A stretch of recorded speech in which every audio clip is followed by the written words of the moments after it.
Assalamualaikum warahmatullahi wabarakatuh. Selamat sore, selamat berjumpa kembali bersama kami channel kebanggaan Bamusi Jawa Timur yang pada sore hari ini kami kembali untuk menayangkan dialog yang sangat mencerahkan bagi kalangan muda. Baik, setelah bersama kami sudah hadir tokoh pemikir muda. Ya, nama lengkapnya adalah Dr. Solik Al-Huda MPhil. Beliau adalah pemikir sekaligus penulis buku yang sangat produktif. Gimana kabarnya, Cak Dokter? Saya memanggilnya Cak Dokter Solik. Kabarnya gimana, Cak? Alhamdulillah baik, Mas Rois. Baik, ini saya dengar sudah mau mengeluarkan buku baru ya, Cak? Iya, jadi kemarin terakhir di awal 2024 kita sudah launching buku terkait fenomena konversi agama di Indonesia. Dan ini lagi sedang riset terkait fenomena konversi ideologi politik kaum muda Muhammadiyah ke ideologi partai politik nasionalis. Baik, apakah ini juga ada kaitannya dengan melanjutkan pemikiran-pemikiran besar Bung Karno, Cak Solik? Mungkin bisa dinarasikan begitu. Jadi itu salah satu bagian dari pengembangan dari studi-studi yang saya lakukan terhadap pemikiran-pemikiran Bung Karno. Karena menurut saya Bung Karno ini satu sosok yang luar biasa ya. Pada konteks pemikiran politik dia sangat menginspirasi banyak aktivis-aktivis politik di Indonesia bahkan di dunia. Di aspek pergerakan saya kira semua orang sudah mengakui bahwa Bung Karno ini kan salah satu tokoh pergerakan yang luar biasa dan salah satu proklamator Indonesia. Nah, ternyata yang selama ini kita kenal Bung Karno itu adalah tokoh pemikir dan pergerakan politik, tapi beliau ini juga punya banyak pemikiran-pemikiran tentang agama, terutama tentang Islam. Baik, gitu. Ya, baik. Apakah sesungguhnya mungkin bisa diberikan gambaran? Apakah sesungguhnya pemikiran besar Bung Karno ini pada konteks sekarang masih ada korelasi, masih nyambung begitu dengan kebutuhan kepemimpinan bangsa di masa mendatang? Dari beberapa literatur yang saya baca terkait karya-karya Bung Karno maupun buku-buku yang mengkaji tentang pemikiran Bung Karno, salah satu buku yang sangat menarik yang saya baca itu judulnya Islam Sondoloyo. Wah, keren ini. Ya. Buku itu berisi surat-surat atau artikel yang ditulis Bung Karno yang dikirim ke ke media Panji Islam waktu itu, dan dia tulis di ND pada saat dia dibuang.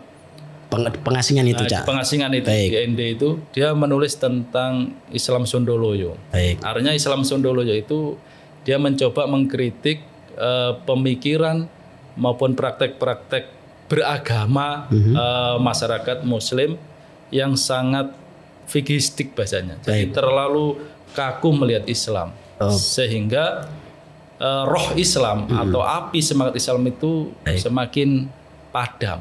Makanya di tulisan dia ingin membangkitkan lagi, menghidupkan lagi, menyalakan yang namanya api Islam. Api Islam. Baik. Saya pernah membaca satu literasi, Cak, bahwa bertemunya konsep-konsep pemikiran Bung Karno ini tidak lepas dari pemikiran Cokro Aminoto yang bertemu Kiai Dahlan di Paneleh. Mungkin bisa dieksplor ini, Cak. Iya. Menurut saya sangat mungkin ya. Kenapa kemudian pemikiran-pemikiran Islam Bung Karno itu kalau kita pakai istilah konteks ini kan bisa disebut masuk aliran Islam progresif ya, atau Islam yang tengahan, pembaruan. Islam baru. Oh iya. Nah, ini sangat mungkin pemikiran Bung Karno terkait Islam pembaru dipengaruhi oleh pemikiran Ki Hajar Dahlan. Baik. Kenapa? Karena pada saat dia muda ini banyak sekali dia meguru ke Ki Hajar Dahlan pada saat Mbah Dahlan dakwah di Surabaya, terutama di daerah Penele, di mana Bung Karno waktu itu sering ikut pengajian. Nah, sehingga ada korelasi yang sangat kuat, saya kira pikiran-pikiran Mbah Dahlan itu menginspirasi pikiran-pikiran Bung Karno. Baik, gitu. Baik. ini juga tidak lepas dari peran Ibunda Fatmawati sebagai istri beliau yang dari Bengkulu ini, yang merupakan beliau adalah aktivis Aisyah ya, yang kita ketahui beliau adalah yang menjahit bendera merah putih, yang senantiasa memiliki pemikiran-pemikiran Islam yang progresif. Barangkali awal bertemunya Bung Karno dengan Fatmawati ini bisa diceritakan ya, sehingga ini menginspirasi Bung Karno untuk terus mengembangkan pola pemikiran-pemikiran Islam pembaharuan atau tengahan. Jadi menurut saya ide kemerdekaan Indonesia atau bahwa kita ini harus berdikari, kita harus merdeka dari kolonialisme itu sangat ada korelasinya dengan konsep pemikiran Islam pembaharuan. Baik. Jadi Islam pembaharuan itu kan Islam yang progresif, Islam yang punya jiwa maju, kemudian tidak jumut ya, tidak jumut, stagnan, selalu bergerak ya. Terus bergerak dengan prinsip ilmu. Ya, baik. Nah, sehingga pikiran-pikiran itulah yang menginspirasi Bung Karno untuk membawa Indonesia ini harus merdeka. Nah, merdeka itu kan maknawinya kan juga kemajuan. Baik, baik. Nah, ditambah lagi kultur dia ketemu dengan Bu Fatmawati yang berkultur Muhammad itu semakin memperkuat konsep pemikiran dia tentang Islam, akselerasi di pergerakannya gitu. Karena dia kemudian ketemu dengan jejaring-jejaring pergerakan Muhammadiyah di Sumatera, terwakili dengan Hamka itu luar biasa. Baik, luar biasa. Jadi ternyata secara historis bahwa Bung Karno ini tidak lepas dari peran-peran dari tokoh-tokoh Muhammadiyah, misalnya Kiai Haji Ahmad Dahlan, kemudian ada Bu Fatmawati. Tetapi di sisi lain kita tahu bahwa juga Bung Karno tidak bisa dilepaskan dari peran-peran tokoh Nahdlatul Ulama, Cak. Mungkin bisa dieksplor juga ini. Iya. Sebenarnya dalam pergerakan nasional itu kan pastilah akan bersinggungan dengan berbagai elemen masyarakat, baik elemen kelompok politik, elemen sosial keagamaan. Dan artinya tentu Bung Karno juga pasti ketemu dengan elemen-elemen yang lain termasuk dengan Nahdlatul Ulama gitu ya. Nah, sebenarnya yang menjadi nilai penting dari pikiran-pikiran Bung Karno terhadap Islam itu adalah membangkitkan jiwa Islam atau bahasanya api Islam yang mulai redup. Nah, ini yang saya kira sampai hari ini masih sangat relevan, bahwa Islam itu sebenarnya tidak hanya bicara tentang hukum, halal haram, makruh dan sebagainya. Tapi ada di atasnya itu namanya nilai, value. Nilai-nilai ini yang saya kira menjadikan Islam itu spiritnya akan semakin kuat. Kenapa? Karena berbicara tentang konteks. Nah, konteks berislam itu adalah luas, ada konteks sejarah, ada konteks sosial, ada konteks politik, konteks budaya dan sebagainya. Ini yang harus terus dipelajari supaya supaya Islam tidak kehilangan rohnya. Baik. Itu. Jadi tidak melulu hanya urusan halal haram, tapi juga bagaimana Islam ini berpikir tentang skala lebih besar tentang bernegara. Bernegara, berdakwah. Jadi berdakwahnya itu tidak hanya urusan sekedar di mimbar. Tapi lebih luas lagi adalah bagaimana kemudian bisa menyentuh seluruh segmen masyarakat mulai tingkat elit sampai tingkat bawah gitu. Baik. Baik, Cak, seperti kita ketahui pasca rekapitulasi hasil pemilu hari ini, Cak. Kita ketahui bahwa partai dengan jargon marhenisme ini tidak lepas dari tokoh Bung Karno. Ini menjadi mendapatkan satu kesuksesan atau hat-trick, menang yang ketiga kalinya ya, 14, 19, 2024 menang.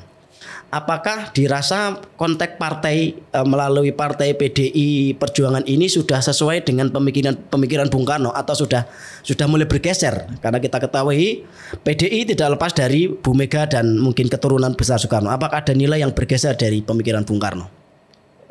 Sepengetahuan saya ya dan sepaham saya, sampai hari ini sebenarnya partai yang benar-benar mampu mengimplementasikan dan mewujudkan gagasan-gagasan besar Soekarno, misalnya tentang berdikari, tentang Islam yang berkemajuan, terus itu apa nasionalisme. Baik. Nah, terus marhainisme, artinya marhainisme itu kan pro kepada rakyat miskin. Oh ya, itu pro wong cilik ya. Wong cilik itu ya. Baik. Sebenarnya saya adalah PDIP. Makanya menurut saya kenapa PDIP ini bisa hat-trick 3 kali dalam konteks pemilu itu kan punya arti bahwa sebagian besar rakyat Indonesia itu mencintai PDI gitu. Sehingga pilihannya jatuh ke PDI sehingga menang gitu loh. Baik. Nah salah satunya yang masih konsisten dipegang adalah konsep ajaran marhainisme. Nah, yaitu pro kepada orang-orang kecil. Baik. Bacaan kita Cak Solik bahwa dulu tahun-tahun 2000-an, awal-awal tahun 2000 PDI Perjuangan ini lekat dengan stigma-stigma partai abangan. Tetapi belakangan ini sudah mulai ada warna-warna nuansa Islami di badan saya PDIP. Misalnya Bamusi ini bagian dari apa namanya warna-warna religiusitas. Apakah ini bagian dari ikhtiar para generasi penerus Bung Karno untuk melanjutkan pemikiran besarnya, Cak? Ya. Jadi saya kira memang Indonesia ini kan apa namanya negara yang multikultural, multi agama, multi budaya. Artinya apa? Artinya dan Indonesia ini didirikan itu kan oleh semua elemen. Terdiri dari beragam elemen. Nah, ada konsep menarik di Muhammadiyah sebenarnya terkait ini, yaitu tentang konsep Darul Ahdi Wassahadah.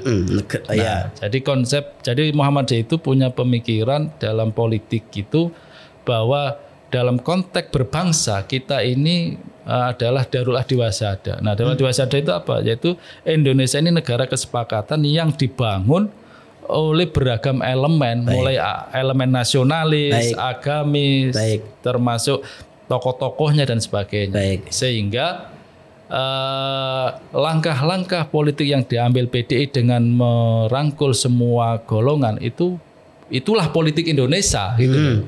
Itulah politik Indonesia itu ya tidak satu warna tapi banyak warna dalam satu pemikiran. Lah Bamusi itu adalah salah satu wujud dari konsep-konsep pemikiran Bung Karno dalam konteks Islam yang ingin diwujudkan oleh PDI melalui Bamusi. Baik. Kalau satu kata yang Anda ingat kira-kira apa aja tentang Bung Karno terkait dengan Muhammadiyah? Jadi di buku Islam Sondoloyo itu ada tulisan yang sangat menyentuh ya. Jadi kalau saya nanti mati maka kain kafanku adalah bendera Muhammadiyah. Baik, luar biasa. Ini juga diperkuat itu. Suatu hari Bung Karno ini agak gerundel begitu sama Kiai Dahlan. Kenapa saya tidak pernah ditarik iuran anggota oleh Muhammadiyah? Apakah saya sudah tidak diakui oleh Muhammadiyah? Itu bagian dari keterikatan beliau terhadap pemikiran-pemikiran Kiai Dahlan. Terakhir, Cak. Buku Cak Dokter yang terakhir tentang riset konversi ideologi politik tokoh politik Muhammadiyah muda mulai bergeser ke arah marhainis. Kira-kira bagaimana riset terakhir sebelum nanti dibukukan kira-kira? Jadi, kesimpulan awalnya bagaimana, Cak? Bukan kesimpulan awal tapi bahasanya hipotesa. Hipotesa, baik ya. Hipotesa awal saya melihat bahwa di kalangan muda Muhammadiyah saat ini mulai terbuka. Jadi ada istilahnya itu inklusivitas politik. Yang dulu kan kaum muda Muhammadiyah kan eksklusif, kita tahu lah eksklusif kan cenderung satu partai. Saya sampaikan lah, sudah tahu semua. Tapi ternyata hari ini itu mengalami pergeseran luar biasa.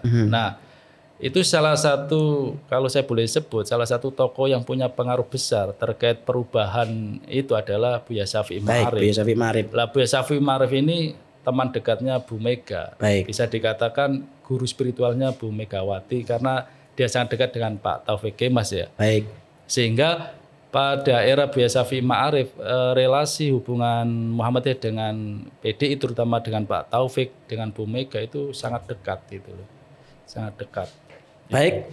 Berarti sehingga kemudian para tokoh-tokoh muda Muhammadiyah ini sekarang sudah tidak lagi malu-malu mengakui sebagai kader PDIP kira-kira begitu ya, Cak? Itu sejumlah Iya. caleg kira-kira ada mungkin Fauzan Amar misalnya yang memang sudah lama aktif di PDIP, ada Cak Sukron dan sebagainya dan sebagainya. Ini kira-kira fenomena apa terhadap Muhammadiyah ya? Ya saya kira ini fenomena ya lumrah sebenarnya. Iya. Satu fenomena lumrah, yang kedua ya bahwa memang Muhammadiyah ya harus jadi tenda besar. Baik. Bukan jadi tenda kecil. Artinya apa? Muhammadiyah karena Muhammadiyah bukan organisasi politik, maka harus menjadi tenda besar untuk mengayomi, merangkul semua kadernya yang berdiaspora di partai manapun. Baik. Gitu. Jadi bagi saya pilihan politik itu kan hak ya, Baik.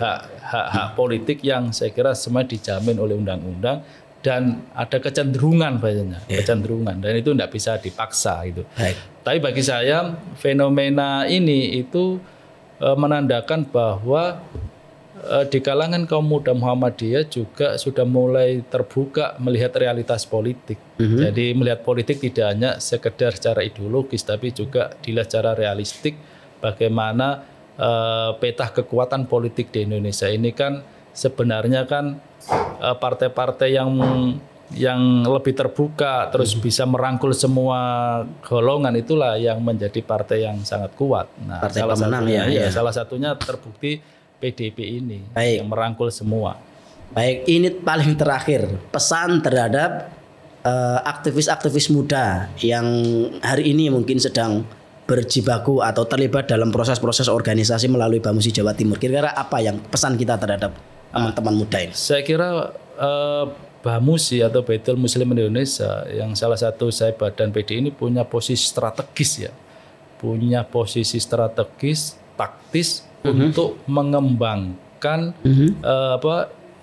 satu mengembangkan Islam yang lebih masif lagi melalui jalur politik, itu satu. Yang kedua, bagi PDIP Bamusi ini menjadi salah satu media untuk menjembatani kelompok-kelompok Islam yang mayoritas di Indonesia ini sehingga bisa satu meminimalisir stigma yang selama ini dianggap PD itu jauh dengan kelompok Muslim. Baik. Tapi dengan adanya Bamusi seperti yang dilakukan agenda-agendanya luar biasa karena sejarahnya kan jarang dan setelah ada Bamusi ini kan mulai ada ngaji, tadarus, ada traweh di kantor sekretariat, pengajian. Ini saya kira salah satu bukti konkret dari perwujudan pemikirannya Bung Karno terkait api Islam harus terus dikobarkan dan disumet bahasanya. Ya baik, harus dinyalakan. Dinyalakan terus supaya tidak kehilangan rohnya.